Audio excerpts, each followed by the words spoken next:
My name is Dominic Danino, aka Mr. Rent to Own Homes. And in today's episode, we're going to be talking about how you as an agent can score more leads from your existing listings. So, not just from your pipelines of clients, but active listings that could potentially create more leads for you. So, today I'm joined by James Brown, real estate investor agent from the Denver market. So, welcome, James. How you doing, buddy? Great. Let's get into this. Cool. So this is one of those things where it's like this is very I would say pro tip style. I call it pro tip, meaning hey, this is like going way beyond, right? Getting really creative, going second or third level of creativity when you're doing your marketing and generating more potential clients, and also being to work something as an agent from both ends, right? So you have buyer's agents, and we generally talk about buyer's agents. Hey, your buyer can't buy, so there's potentially rent to own.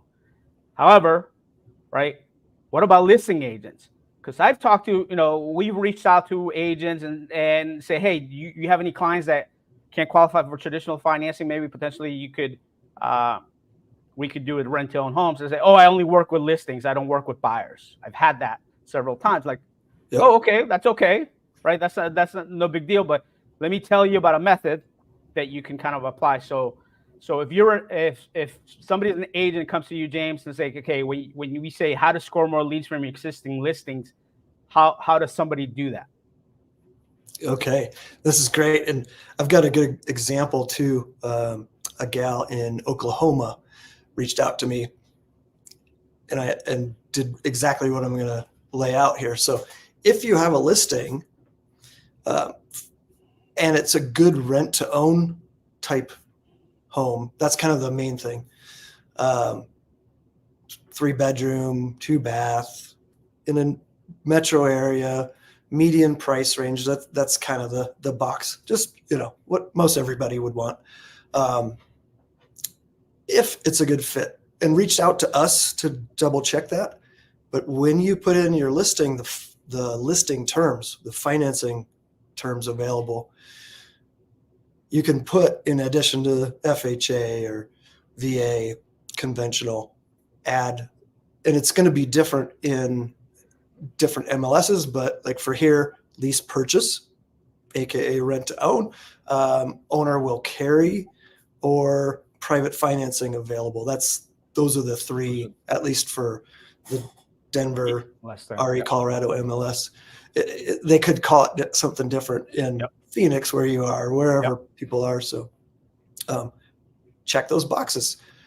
That's going to get people potentially actively searching for listings that offer those kinds of financing. So you're going to generate buyers that may want your listing, and maybe they don't fit your listing, but we could turn around and go find them a different house. They become a buyer for you, and maybe you're a listing agent only. That's all you do, and you're not going to work with buyers. Refer it out.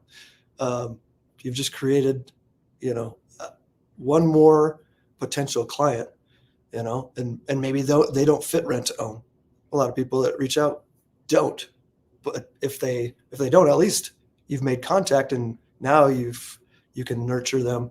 Maybe they become a regular buyer in the future, or maybe they become a good rent to own buyer. So, all right, but James, so here's the question, right? It's like, okay, so, but yeah, if I do that, my buyer doesn't want to do rent to own or lease purchase or seller carryback, so that doesn't make any sense to me. How does that work? Oh yeah, good point. So we would buy it from your seller. So we're stepping in, we're well qualified, right? We're at least putting down 20%, getting financing. We're not, on the fence, or, just barely there with a first-time home buyer, FHA loan, CHAFA loan or whatever. Like, we're a solid buyer. So that's a benefit to your seller that we're going to just step in and buy it. Forget what else I was going to add there. Anyway. Yeah. So there's a couple of points that you brought up first, since it's fresh in my mind, right? So just because their seller isn't willing or isn't intending to sell their property as a terms sale, whether it's seller financing, seller carryback, lease purchase, lease option.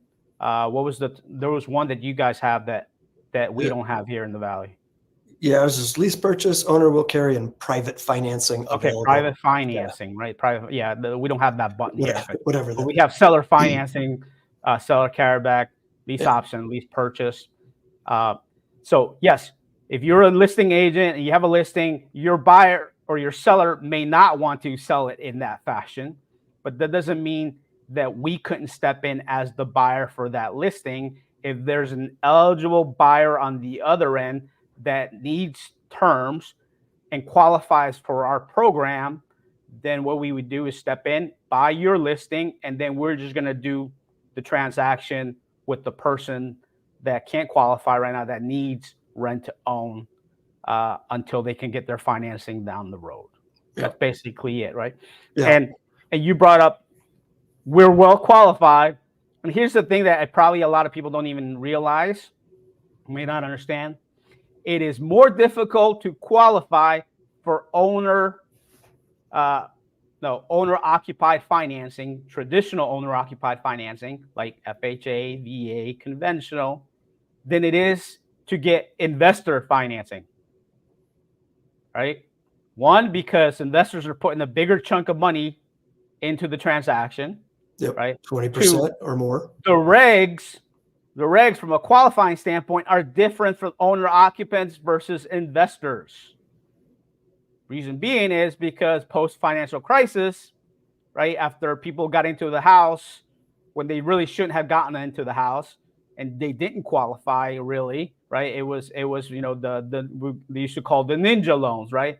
No income, no job, whatever it was, right? Stated, right? People weren't verifying. You had McDonald's workers that were making $100,000 a year, people that were bartenders making $100,000 a year. 2008, they were just declaring that. And lenders are doing loan without verifying income.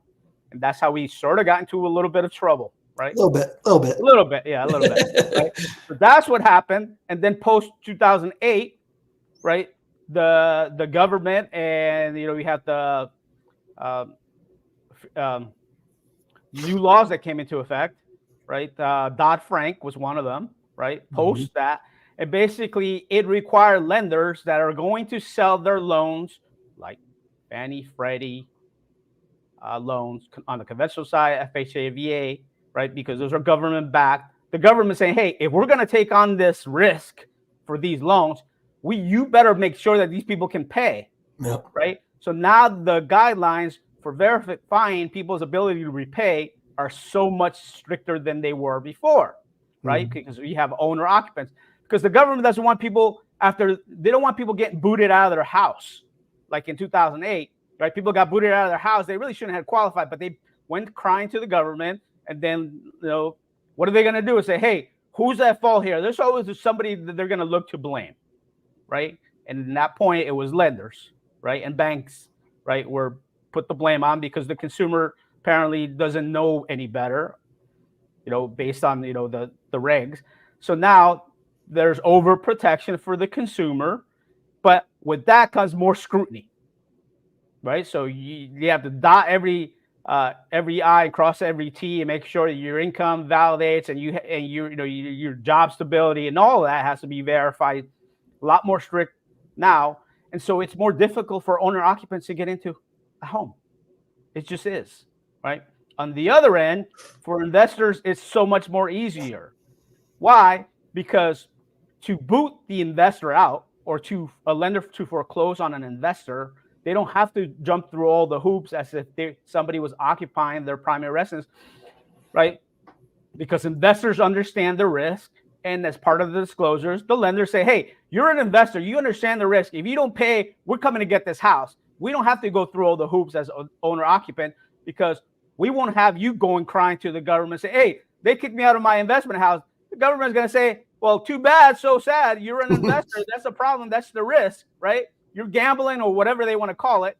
So yeah, too bad, right? They're not going to stand up for investors, but they are going to stand up for the consumer if it's owner occupant. And lenders to foreclose have to jump through a lot more hoops. So that's why when we say we're not only can we qualify, we're more than one qualified, is what part of it is because it's a lot easier to be an investor stepping in as the buyer in this transaction.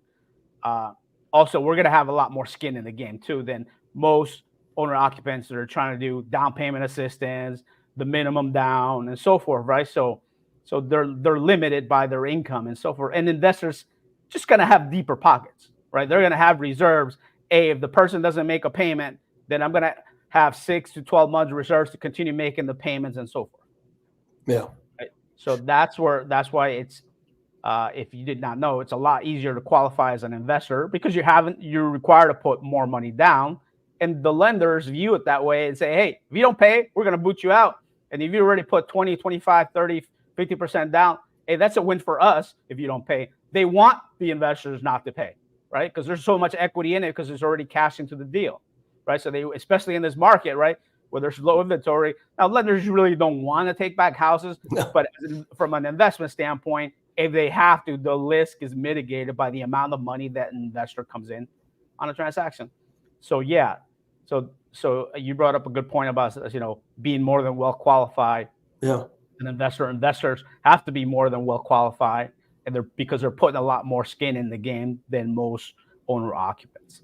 So yeah, great point. I'm glad you dove into that because I mean, it's important for people to sort of understand, right? Now, if you're out there and you're looking for an investment property and you're looking for investment financing, reach out to me and then we can kind of get you hooked up too, because I do those as well, right? And so that's why I understand some of these dynamics as to why it's maybe easier or how different it is. Because if you want to be an investor, you don't come to me and say, hey, I have 3% down. Can I get an investment property? That's not happening, right? Investors have to come in at least with 20% down, if not more sometimes. So there's more skin in the game with that. But there's a little bit more lenience in that sense because you are putting more skin in the game.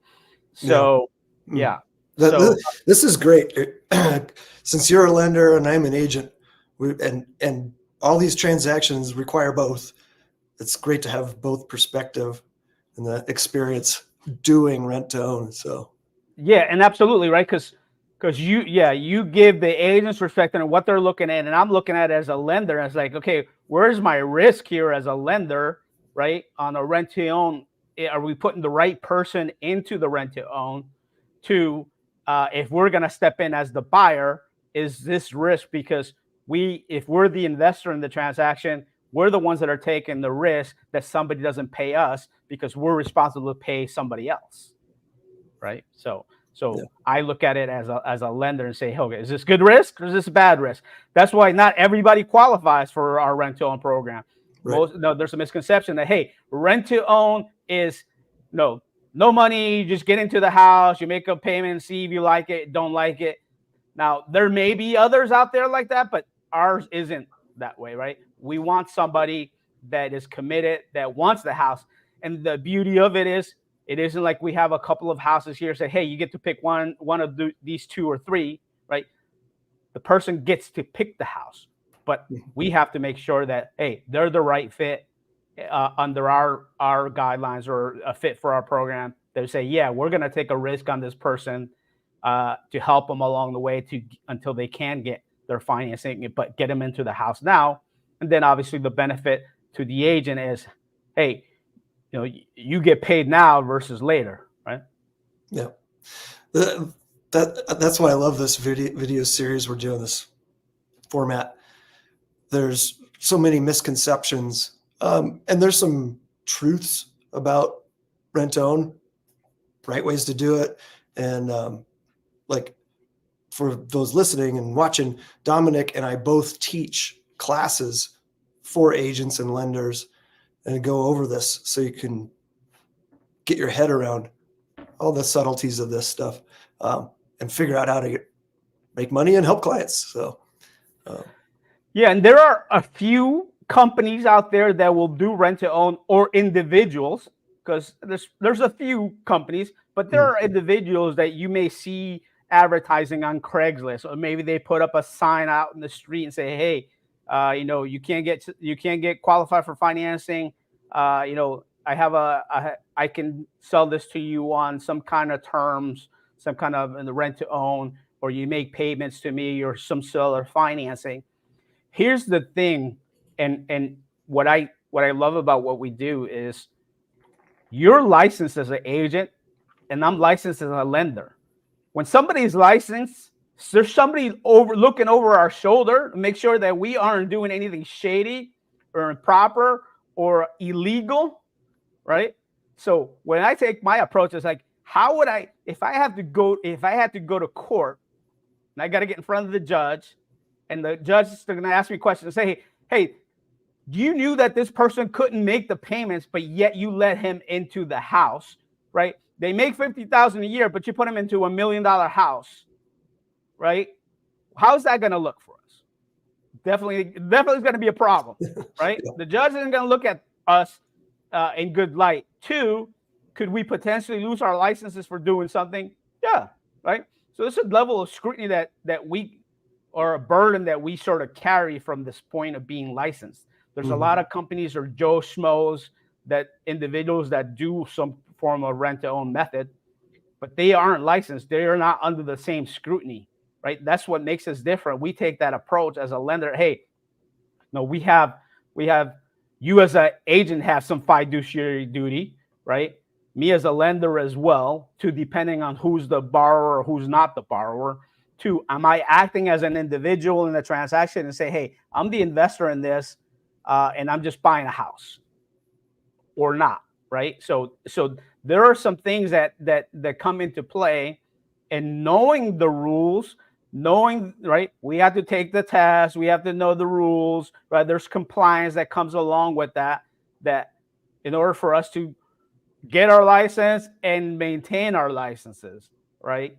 So when you're dealing with others out there that don't have that burden of credibility, in the sense that, hey, there's nobody looking over their shoulder, right? Until they get into a lawsuit or whatever it may be. I think that's the approach that I like to take and say, hey, how's this going to look if something happened, right? Because sometimes stuff happens.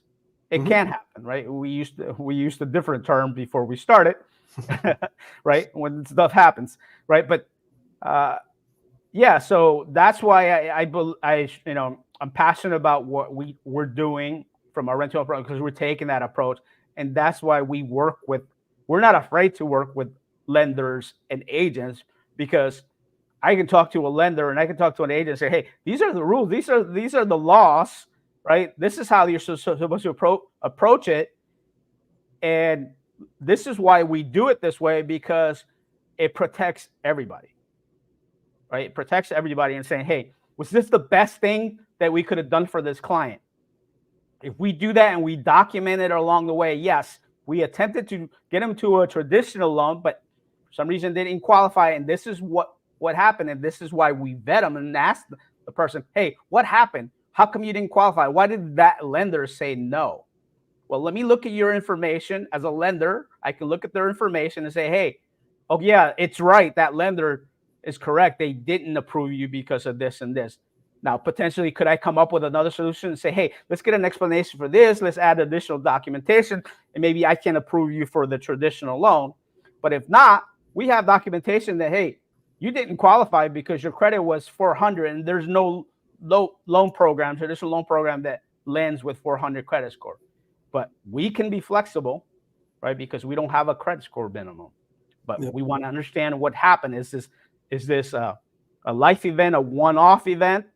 Or are you somebody that's a perpetual, habitual late payer and doesn't like to pay their bills on time, right? Or was this a life event, divorce, bankruptcy, illness, or work, or job layoff, or job transfer? Okay, those things happen. That's just part of life. But if you're a habitual late payer, probably not going to be a fit for us, because then that's just not who we want to work with. We want to help people that have had an issue come along the way, life event, and now that they're back on track, or put them back on track and say, hey, let's get this cleaned up. Let's get it paid on time, 12 months, 24 months, 36 months. And then once that's done and everything has been cleaned up, let's get you your end financing, traditional financing, because by that time everything's cleaned up, we can document everything, and you're going to get your own loan. Yeah. One thing that just came up in my class this morning, somebody was in a rent-to-own program, and the payments they were making weren't being documented to help their credit. And so like what we do is we have a third-party company that tracks that, so that credit is being built up.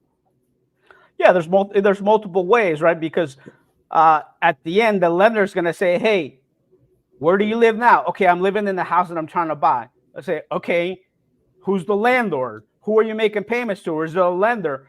That final lender, when they get their financing, is going to ask this question. Well, let's make sure that you are paying. You can handle your housing payment. You are making it on time, right? Because they're going to either if it's rent, verification of rent, rental history, or mortgage history. So who do we go to? They're going to say, who do we go? How do we document it? And how do we verify that you did make stuff on time, right? So there's a right way of documenting that and making sure, hey, we're going to do it electronically, paying through a portal and a system that nobody can fudge. And it'll show, hey, you made your payment on the first every time. Or if you made your payments late, then yeah, that's potentially a problem, right? So you have to stay on track. And that's why we say we only want to work with people that are committed, that say, yeah, you know what?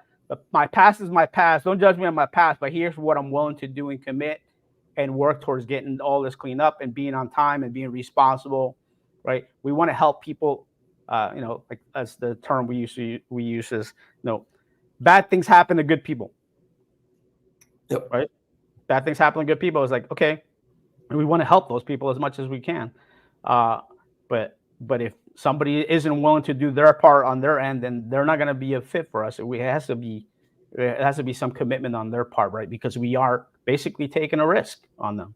Right? We are taking on a responsibility of an asset or a property, or to a lender or an investor that's going to put up the money. And we don't like to burn those relationships. I sure don't, right? So, yeah.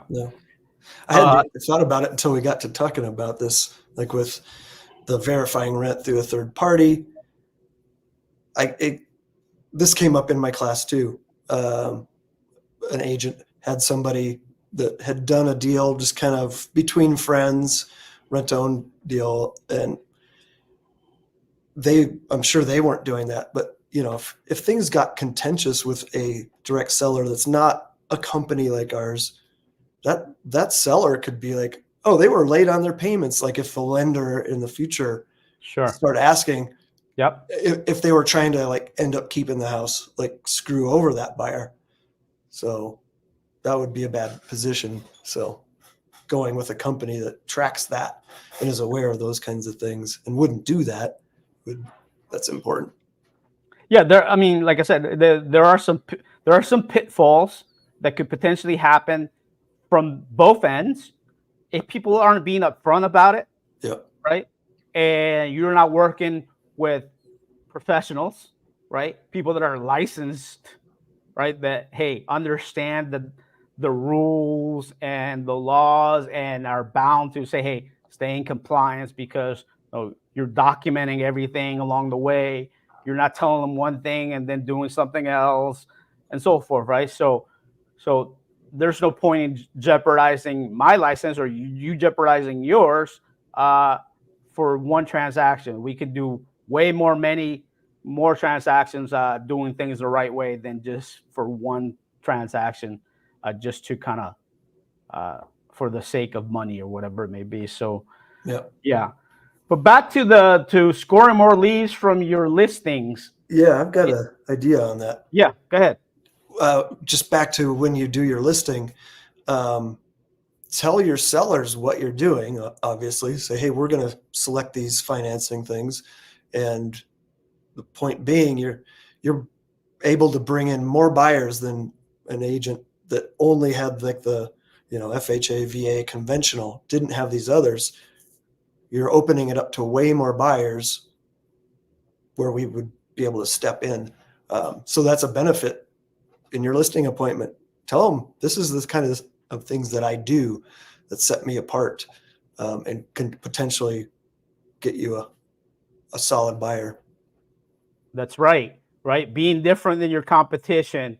I created a post yesterday about, right. So people don't, reality, people really don't want to work with or they don't want to have to work with a realtor or agent. Right. But in today's market, if the property's on the MLS, then they sort of have to, there's at least one agent involved in the transaction. What people want is they want the house, right? Traditional buyers want the house. They don't care. They care a little bit about the agent if you differentiate yourself. But my point being is what they do want, though, is somebody that can do more for them in getting that house, right? If you and another agent all do the same, other than the fact that, hey, I like your hat or your shirt versus the other guy's shirt, and that's the only reason why I'm picking you versus the other person, then what is the difference, right? That you're commoditized.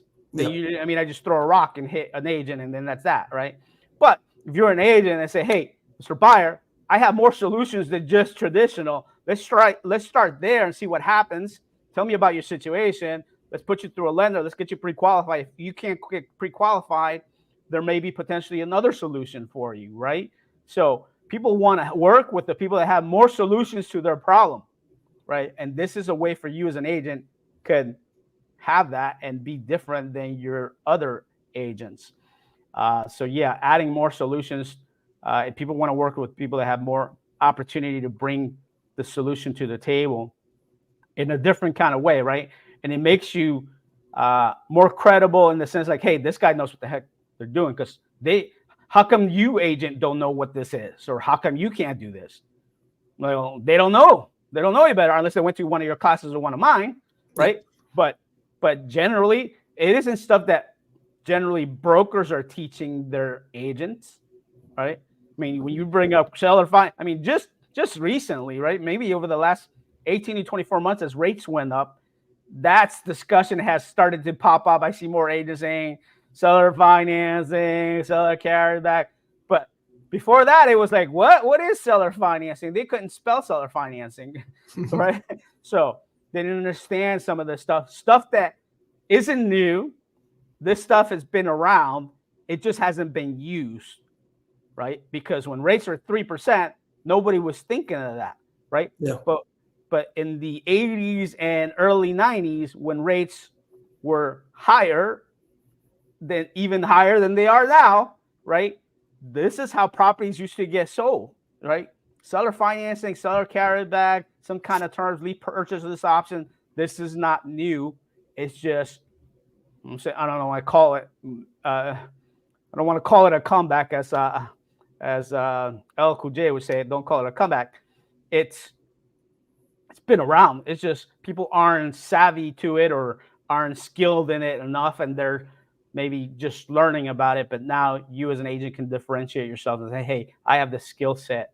I understand what this works, how it helps both my seller bring more buyers, because I'm marking it as a seller, potential seller finance, a lease option, lease purchase, right? And helping buyers. But another thing that helps you as an agent is maybe not everybody that inquires, right? Because when you put a listing, it may show up on other platforms like Zillow and Redfin and Trulia, not just Realtor.com, right? So buyers sometimes just look on their own initially, right? Say, hey, I'm thinking of buying a house. Well, I don't want to call an agent just yet, so I'm going to start looking Zillow and whatnot, right? And then they see, oh, maybe I can get into this house on some kind of seller financing, lease option, rent to own. That buyer, without an agent, could call you directly on your listing. That's listing because you're the person on the listing on Zillow, and say, hey, I'm interested in, can you explain to me, or can you tell me how to, can I buy? Now, they may or may not qualify for that listing, but you as an agent, from your listing, you potentially have a lead there that doesn't have representation as a buyer. Say, okay, well, maybe this house is too much for you, but if you're looking, I can help you as a buyer too, right? And let's go find you a house. It may not be my listing, this listing, but let's go find you something that fits what you need, right? Yeah. That's a free lead right there, right? Yeah. Just off your listing. Yep. That agent in Oklahoma I mentioned earlier, she had 3 or 4 popped up. She's like, where do I send them? I'm like, go fill out the form and have them fill out the form and tag her as the agent that they're going to work with. She was like, this is amazing. So. Yeah. And so that's a great question. Like, what do I send them? So now if you have a listing and you market and you're an agent out there, it's like, well, I don't know how this works. Or if they ask me the questions, like, what do I tell them? What do I do? Right? You just brought it up. So the agents that we work with that understand our system or are doing this in their listings that have been part of our classes, or we had discussions, and if you have questions, reach out to us. We say, hey, if you have somebody like this, send them our way. And what we'll do is we'll vet them for you. You don't have to do all the work. Say, hey, call Dom at this number, or go to renttownhomesus.com, or reach out to James Brown, and they'll kind of guide you through this process. And then what we'll do is, hey, we'll take that call. We work with them. Say, hey, what I do is I ask them, say, okay, have you tried to qualify for traditional financing? What makes you think that you need rent to own or seller financing? Why do you think you need it? And there may be multiple reasons why they think they need it, right? Or maybe they don't understand, or they think it's easier to get in, right? It's like, hey, I could have no job and maybe I could get a house. Well, no, that's not going to happen, right? But we ask those questions just like you would on a traditional buyer. Say, hey, have you tried getting pre-qualified? Have you applied for mortgage financing in the last 6 months? They say, yes. And my guy said, my credit sucks. It's like, okay, now I have an understanding of where we're at. Okay, what about your credit that sucked? What was it? Did you have a collection, foreclosure? Well, what's on it, right? And then kind of go through the questions. As a lender, I would put my lender hat on and ask those questions and try to vet. It's like, okay, let's see what is it. Okay, what about your job situation?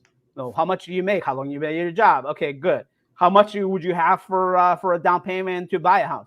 Yes, no. How much? This, none, all, or I have $1 million or none, right? So you kind of go work through that process, and we'll vet them for you and say, okay, this person qualifies. Reach out to that agent and say, hey, this person qualifies for your listing, right? So let's work up the deal. We're going to make an agreement with them, but we're going to step in as the buyer on your listing. It's still available, correct? Yes or no? And then it just becomes a traditional transaction for us. So anything you want to add there? Well, not too long ago, I had an agent that I'd worked with on a rent-to-own deal, sent me a friend. He's like, he's going to have to do rent-to-own. I was like, well, part of our process is getting with a lender. So started looking at the guy's situation with a lender, and the lender's like, I can get him a deal. Like non-QM loan. I don't even know what they ended up doing, but kicked him back to the agent and they went and bought a house. But you don't know until you really dig in. But absolutely. Yeah. Sometimes perception is like, oh, well, I don't think I can do it because for whatever they misheard.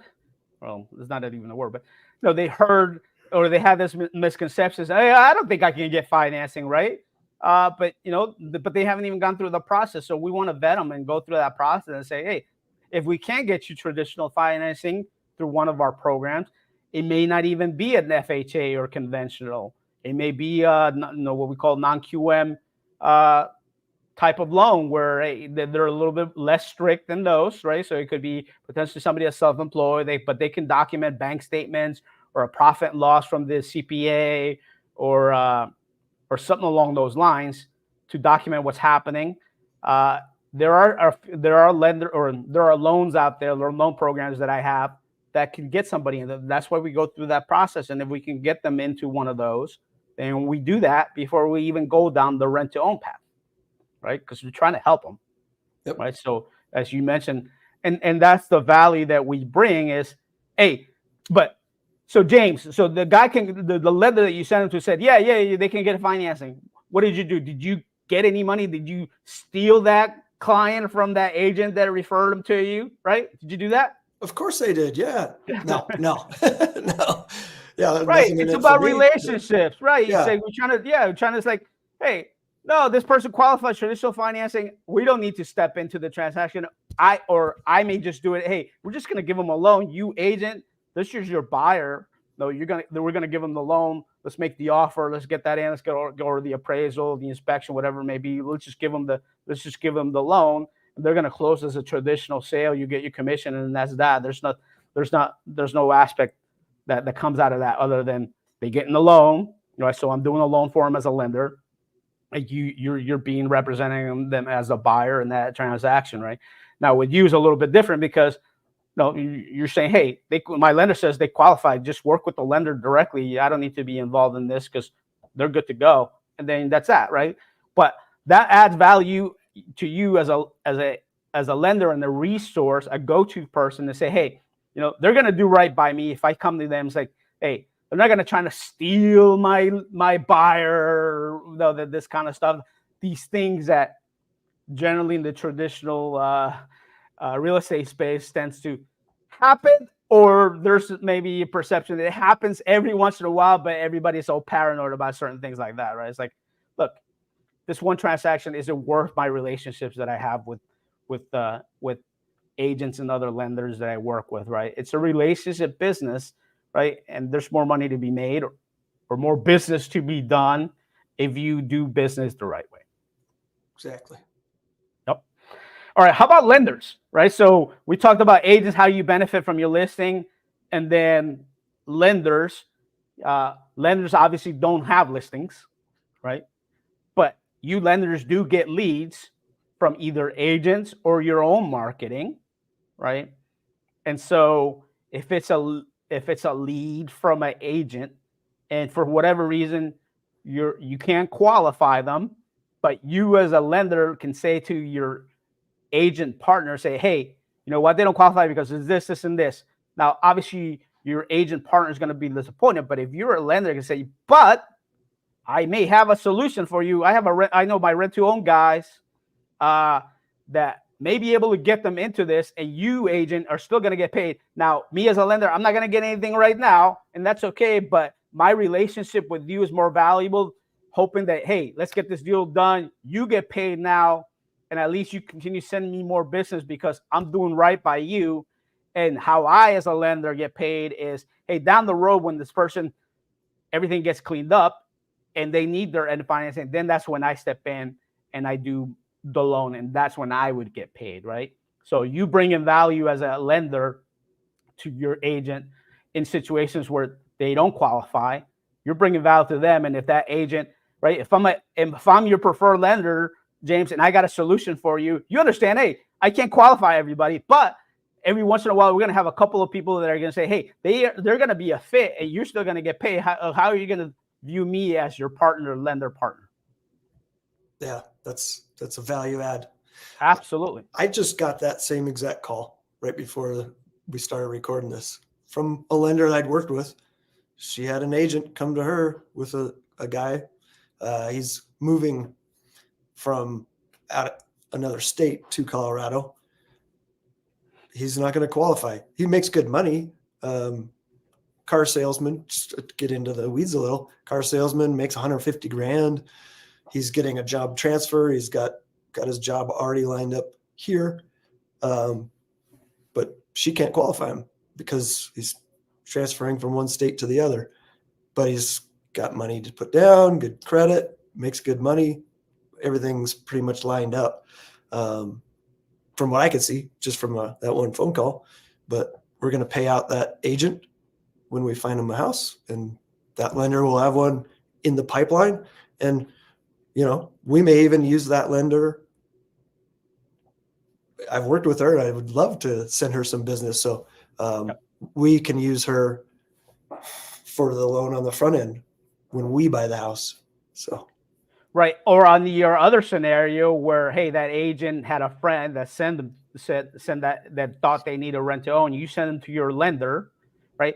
So obviously you're working, that's a relationship with that lender. That lender qualified them and say, nah, they don't need rent to own. I got a program for them. How much, benefit to that lender, and say, hey, that's a free lead that they didn't have. That's a free loan they didn't have, right? Yep. But obviously you're sending to that lender because they're sending stuff to you that, hey, I can't get them qualified, right? So you help them, right? And then vice versa, say, hey, go through Joe lender here and see if they can qualify. And if you qualify, then that's fine. He gets a business from you, and it's a reciprocal relationship, trying to help more people, right? Totally. Yep. We all win, help each other out. Exactly, right. And that's what this business is about, right? We're presenting a situation where everybody wins, everybody gets what they want, and we're helping more people get into a house today, because clearly we have an inventory issue, right? So people get into a house today. I know people worry about rate. Well, the problem will be is if rates go from 7 to 4, then there's going to be a rush to get in, and we're going to start the bidding wars again. And most traditional buyers, entry-level buyers, don't have the pockets to compete with people that have deeper pockets, like investors or out-of-state buyers. That we have that a lot here, right? That are bringing in all cash offers and paying 10, 20, 30, even 50,000 over asking price, right? If you're a FHA or a VA buyer and you're putting the minimum down and you really don't have more than the minimum, then those kind of individuals are going to have a really hard time getting to a house, because you're competing with people that have deeper pockets than you do. So I say, if you can afford the payment, get into a house now, because your payment can only go down, right? If rates go up, okay, you're locked in, right? But if rates go down, then you can always refinance and get your payment lower. So that's why I say, if you can afford the payment, get in now, right? Yeah. And you're not doing adjustable rate mortgage. Most people aren't doing adjustable rate mortgages. I wouldn't recommend it necessarily to where you have that risk of, the payment could potentially go up, right? Most traditional buyers should be going fixed 30-year. So the only time that you're going to do anything is, hey, to get my payment lower because rates came down. But at least if you can afford it now, get in now. Yep. Speaking to the choir, probably. Huh? Like we're agents and lenders. We're all like same thing. Yeah. There's opportunities for agents and lenders too, right? It's like, hey, maybe if you don't know now, like maybe now is the time for me to get hit in. If you're an agent or lender and for whatever reason you don't qualify, stuff happens, right? Agents and lenders get divorced. Agents and lenders go through life situations too, right? Yeah. So stuff happens to them too, right? It's part of life. So yeah, maybe you don't qualify. You could potentially, you agent or lender out there that can't qualify for some reason, documenting your income, right? So agents and lenders are most paid 1099. So you're self-employed, you got to write off a lot of stuff, write off your miles, your car lease, all your marketing, your social media assistant, your postcards, or everything that you do for business, you write it off. So you're netting less, right? You're netting less and you're not qualified for traditional finance. You may be a fit for rent to own. Yeah. Right? Our first buyer was an agent. This was out of state. We do this in other states as well. He didn't have a full 2 years as an agent. He was making money, but just didn't have that full 2 years. So he actually picked out a duplex, moved into one side, and was able to buy it within a year and a half. So that worked out really good. Yeah. And in my presentations, when I'm doing these, I consistently get one or two people after the presentation, either agents or lenders, come to me and they kind of pull me to the side and say, hey, can I get this too? Like, or I have my sibling or a cousin or somebody in the family is like, my mom is like, hey, they're trying to buy this, but they're having a problem. Do you think this would work for them too? It's like, so it's not just your clients, it's you and your immediate family too, right? So yeah, we can help them. Yeah. So yeah, it's like, all day long, right? We understand what what it is. That's the nature of the business, right? Yep. So anyways, so yes, if you're an agent or lender, and I think that may be our topic for next week, kind of dive deeper into that, right? Mm-hmm. Agents and lenders that, hey, does rent to own work for agents and lenders? That may be a little look ahead for next week, that maybe we can dive deeper into that for next week. Yeah. All right, James. In conclusion, anything you want to add? I think we hit plenty of stuff. We'll Yeah, I think continue so the too. conversation another time. Think so too. Okay, if people want to get a hold of you, how can I get a hold of you? Use the link at the bottom of the video. And if you're listening later on a podcast, it's Linktree, linktr.ee/partner with James Brown. And I've got all sorts of ways to follow and connect with me there. Awesome. Well, I appreciate you being on. As always, right? The conversation kind of, once we started getting going, all these things start coming back, and the transactions that we've done and the situations that we encountered and so forth. So it's valuable, as you mentioned, like having an agent's perspective and the lender's perspective from this for this method. All right, everybody. Thank you for joining me.